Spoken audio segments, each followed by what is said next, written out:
सभी को नमस्कार। थक चुके होंगे शायद, सुबह से सुन रहे, शायद 2 दिन से सुन रहे होंगे। ज्यादा बोर नहीं करूंगी क्योंकि मुझे मालूम है मुझे 2 चीजें कहनी है।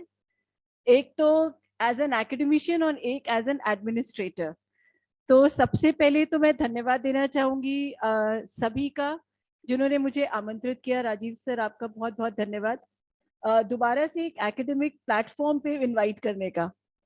और यहाँ पर डायस पे बैठे सभी my colleagues, my respected friends, पायल मगू जी, भागी सर, वत्स सर और रवि टेकचंदानी सर हमारे साथ। नमस्कार सर, आप सबका बहुत बहुत धन्यवाद। To I mean, actually, I would like to say that I'm very happy to be here because being associated with administration, now when you get a chance to speak on academics, you feel so thrilled and elated.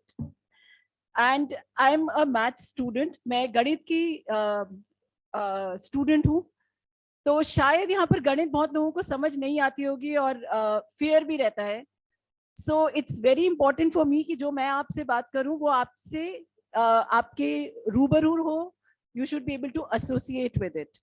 मैंने जो topic choose किया था वो थोड़ा एसोटरिक था शायद, ancient Indian mathematics के ऊपर, क्योंकि एनईपी के बारे में बात कर रहे हैं और नेशनल एजुकेशन पॉलिसी में गणित को लेकर बहुत ज्यादा चर्चा है। 2 विषय हैं जिनके बारे में बहुत चर्चा है, लेकिन उससे भी ज्यादा एक इम्पॉर्टेंट वर्ड है जो इस पॉलिसी में कई बार आ रहा है। तो अगर आप लोगों ने पॉलिसी देखी है, मैं एक छोटा सा प्रश्न, one word which has the most frequent numbers it has come in the national education policy, किसी को मालूम है एक ऐसा? No, not you Priyanka, you are a student of education so you would know. One word जो national education policy में सबसे ज्यादा बार है और गणित में कहूं तो उसकी फ्रीक्वेंसी सबसे ज्यादा है। सर, आप एजुकेशन के हैं क्या? सुबह से यही सुन रहे हैं।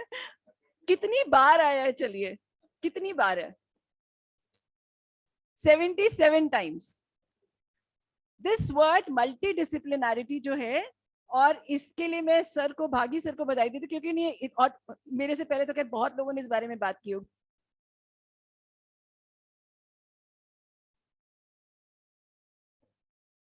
This word multidisciplinarity has come 77 times in the national education policy in the English draft. I don't know about Hindi draft. Why? Why is a policy talking about this word so many times, and then it is connecting it to the historical, sociological and ancient Indian culture? I think our roots were based on a multidisciplinary aspect. एक विषय नहीं था, सभी विषयों का एक बहुरूपी विषय था। शायद ये एक मैंडेट है हमारे लिए जो हमें सोचने के लिए मजबूर करता है। ऑफ कोर्स जब हम मल्टीडिसिप्लिनरी की बात करते हैं तो जैसा भागी सर ने भी बोला, we fear about losing the rigour of our subject, और ये हमें बहुत डर बैठा हुआ है। If we talk about multidisciplinary, शायद मैथ्स का रिगर खत्म हो जाएगा, शायद साइंस नहीं रहेगी, शायद हिस्ट्री नहीं रहेगी। This is a misconception, it's a myth. And in some of the anecdote जो मैं आज आपसे बात करने वाली हूँ, मैं शायद इसके बारे में कुछ चर्चा करना चाहूंगी from the point of mathematics. गणित इसलिए क्योंकि मुझे आती ही वही है। सो फर्स्ट एग्जाम्पल, आप सब ने इजिप्शियन ट्राइंगल्स देखे, इजिप्शियन वो देखे जिसमें ममीज को ठहराया जाता है, मूवीज भी देखी होंगी। It has a shape, right? We all know it's a pyramid. What kind of a pyramid? उतनी मैथ्स में नहीं जाते। Why pyramid? Why did the Egyptians think of this shape as an auspicious shape to keep their mummies? Pyramid हम सबको पता है, लेकिन ये शेप क्यों चुनी गई? कुछ तो होगा। सिलेंडर भी तो रख सकते थे, क्यूब में भी तो रख सकते थे, क्यों? I thought there's some answer. Somebody raised hand. I thought there was an answer. Because answer तो खैर बहुत लंबा हो जाएगा. Because there were many aspects that one has to look for. Building it was only one aspect of it. Its top or the pivot has to be in consonance with the direction of the sun. It has to protect what is there inside the building in a most preservative way that it could. इसी तरह हमारे भी बहुत सारे examples हैं. अब इसको लेकर मैं और एग्जाम्पल बताती हूँ. आपने किसी साउथ इंडिया अगर आप गए होंगे, आपने इसी इलिटरेट लेडी को, बूढ़ी लेडी को घर के आगे चावल के दाने से कॉलम्स बनाते देखा है. चावल के दाने से जलते जाते हैं और सफेद रंग के कॉलम्स बनते हैं. हम यहाँ दिल्ली में या दिल्ली के आसपास उसको रंगोली कहते हैं, लेकिन rangoli is very different from a column. वो चावल से बनते जाते हैं. यहाँ पर कोई है जो बनाते हैं? बनते होंगे सर, बिल्कुल बनते होंगे. जी जी. So this illiterate lady will pick rice flour in her hand and she make continuous lines. वो लाइन टूटती नहीं है और चलती जाती है. कुछ पॉइंट्स होते हैं और वहां अब तो क्या थोड़े बहुत कॉम्पिटिशन्स भी होने शुरू हो गए और बहुत जगह होने भी शुरू हो गए, maybe to promote the culture. वो अब हम जानते हैं, या मतलब as a mathematician know these are called Euler's graphs. और अब हम उसके बारे में हमने बहुत बातचीत करनी शुरू कर दी है that what is the point of making these graphs and you know they are continuous lines. मुझे याद है जब मैं छोटी थी तो अगर आपने कभी पहेलियां बुझाई हो तो आपने ये सब किया होगा. बिना हाथ उठाए एक हट बनाते थे. बिना हाथ उठाए और पेंसिल को 2 बार नहीं लेके जाना है तो एक ऐसी आकृति बनाते थे. जी याद है सर? फूल बनाते थे. मेरे दादाजी मुझसे ये बहुत सारे काम करवाते थे. शायद वहीं से रुझान हो गया मैथ्स की तरफ. We used to talk in so many things. जब हम मार्केट जाते थे तो हिसाब मुझे दिया जाता था करने के लिए. इतने का रुपए, इतना इतना, फटाफट फटाफट करूं. Okay, now coming to our children. आप सबके पॉकेट में एक कार्ड होगा, जरूर होगा. चाहे ड्राइविंग लाइसेंस होगा, चाहे आपके पास क्रेडिट कार्ड होगा, चाहे एटीएम कार्ड होगा, सबके पास है, राइट? ये सभी कार्ड एक ही रेशियो में है, सब बराबर है. ऐसी क्या बात है इस रेशियो में? सब बराबर के हैं, उसका डायमेंशन बराबर है. क्यों? ऐसा क्या है? सोचिए. This is called basic mathematics literacy. यहां मेरे सामने बहुत सारे फूल पड़े हुए हैं. आपको पता है ये पेटल्स कितनी हो सकती हैं किसी एक फ्लावर में? किस रेशियो? एक सैपलिंग्स अभी हमारे पास आए थे सर, अगर आप वो सैपलिंग दोबारा मंगाएंगे.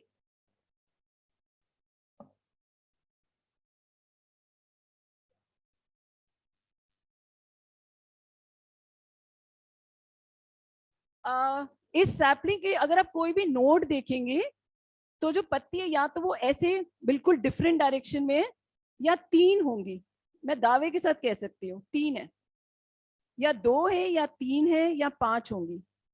क्यों? कैसे पता चलता है? ये सिर्फ मैथ्स नहीं है, ये मल्टी डिसिप्लिनरी आई है, मल्टी डिसिप्लिनरिटी अप्रोच है. जब सूरज की किरण पड़ती है, बहुत सिंपल साधारण शब्दों में, जब सूरज की किरण पड़ती है और जब नोड से कोई चीज उग रही है तो हर पत्ती को उतनी ही सनलाइट चाहिए. तो node if you take it as a 360 degree का एंगल, कितने पार्ट्स में आप उसको डिवाइड कर सकते हैं ताकि हर नोड पे एक तरह की धूप पड़े, किसी को भी कम ना हो, और उसी के नीचे जो अगला नोड होगा उसे भी धूप पड़े. तो इसीलिए अच्छा, और बहुत इतनी सारी चीजें हैं, क्या बताऊं और क्या ना बताऊं. वो लैंप आपने लाइट की थी, उसमें कितनी पत्तियां थी? अब देख के मत बोलिएगा. 5 होंगी, 7 होंगी. क्यों? Why 5? Why not 6? Why 5 was auspicious number? ये हमारी रूट से जुड़ा हुआ है.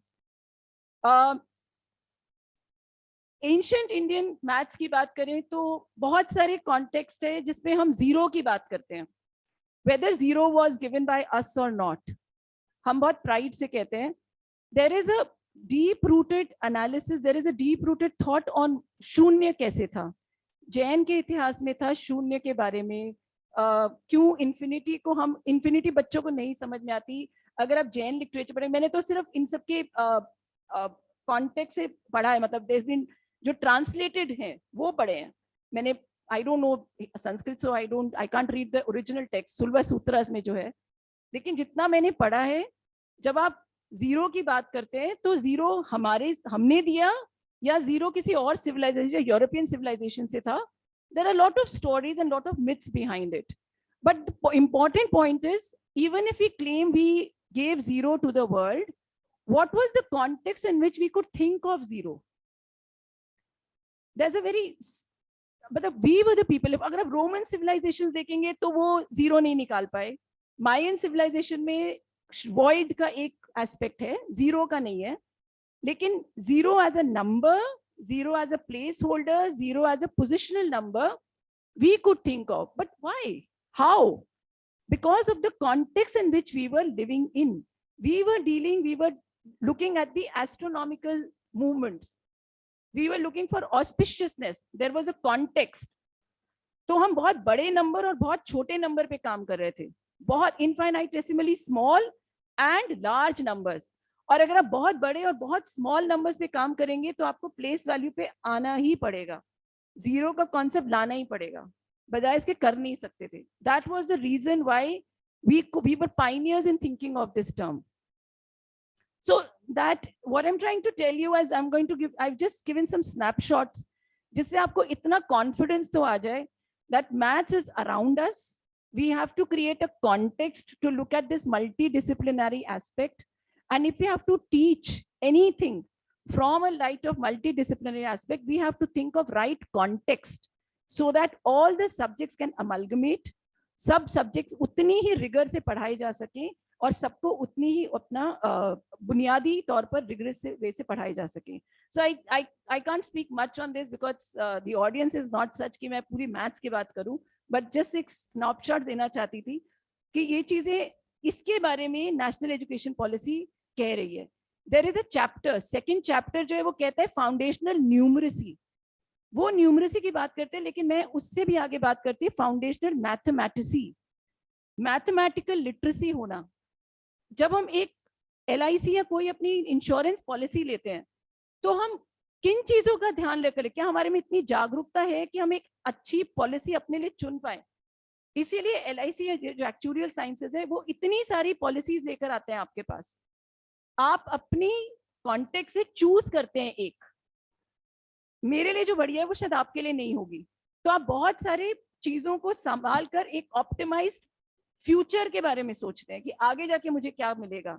आप एक प्रोबेबिलिस्टिक थिंकिंग करते हैं, प्रोबेबिलिटी की संभावनाएं, प्रायिकता की बात करते हैं. ये आप तभी कर सकते हैं जब आपके अंदर एक मैथमेटिकल एनालिसिस करने की जगह होगी. तो जो फाउंडेशनल न्यूमरेसी की बात ये पॉलिसी कर रही है, अभी तो वो प्राइमरी लेवल पे कर रहे हैं, but I would see that this even adults need it. You and I, all of us need this kind of a mathematical literacy just to understand things around us. So this was from my academic forum, but मुझसे request किया था क्योंकि मैं dean admission हूँ तो कुछ बात CUET के ऊपर भी करूँ. कॉमन यूनिवर्सिटी एंट्रेंस टेस्ट, जिसके माध्यम से इस बार हम दिल्ली यूनिवर्सिटी में एडमिशन कर रहे हैं. आप सब जानते ही होंगे कि कक्षा 12वीं के बाद अब जो दिल्ली विश्वविद्यालय में कार्यक्रमों में जो प्रवेश है वो सिर्फ इस कॉमन यूनिवर्सिटी एंट्रेंस टेस्ट के जो अंक है उनके आधार पर ही होगा.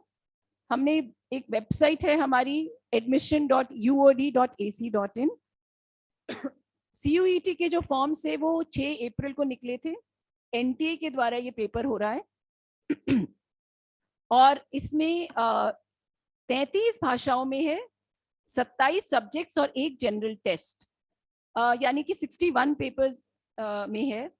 आप CUET.summer.ac.in पर जाके ये देख भी सकते हैं. अगर आपके कोई जान पहचान वाले, इसके बारे में बहुत डिटेल में हमने अपनी वेबसाइट पे, यूनिवर्सिटी की वेबसाइट में बहुत सारे वेबिनार्स किए, उनकी रिकॉर्डिंग्स हैं, ट्यूटोरियल वीडियोस हैं, जिनमें हमने ये भी बताया कि आप CUET का फॉर्म कैसे भर सकते हैं. इंग्लिश और हिंदी दोनों में हमने ट्यूटोरियल वीडियोस डाले हैं. बुलेटिन ऑफ इंफॉर्मेशन है जिसमें हर कॉलेज की सीटें, कितनी उनकी सीटें हैं और क्या एलिजिबिलिटी क्राइटेरिया, वो सब दिया है. If I have to put it in 2-3 lines, CUET is a one nation policy. सिर्फ CUET के मार्क्स के आधार पर ही दिल्ली यूनिवर्सिटी में इस बार एंट्रेंस प्रवेश होगा। क्लास 12 के मार्क्स को हम नहीं काउंट करेंगे।